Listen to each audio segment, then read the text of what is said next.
Hola, soc en Jordi i us parlaré una mica sobre la por de parlar en públic, un problema comú sobretot en els estudiants, perquè a qui no li ha passat que té que exposar un treball i de camí a la pissarra comença a sudar, li tremolen les mans i de cop té que anar al lavabo?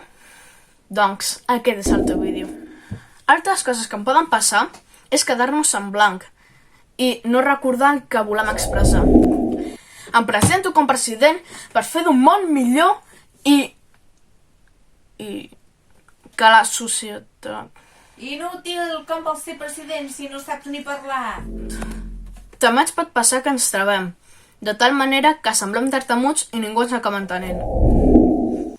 Em presento com president per fer-me...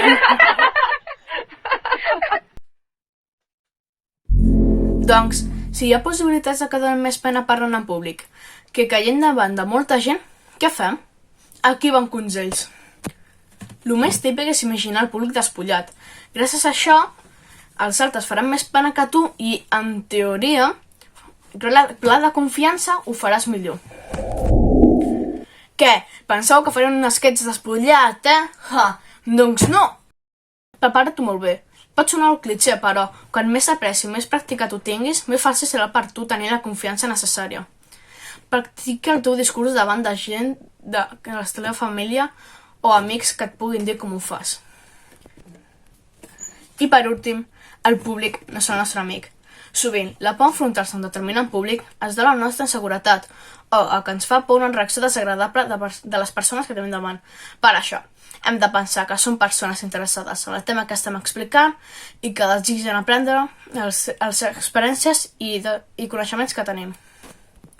Un cop explicat tot això, què us sembla? Que ja no tinc tant de por, Us he donat uns consells i ensenyat que les coses no poden sortir tan malament com creus. I si encara no has convençut, pensa que hi ha coses pitjors. Què serà pitjor? Que es riguin de nosaltres, com hem dit abans, o que la nostra mare ens tira la xancleta? 15, aquest 0! Mare! Uf, millor ni pensar-ho. I ja sabeu, si teniu que exposar alguna cosa, mireu aquest vídeo, una abraçada i adeu!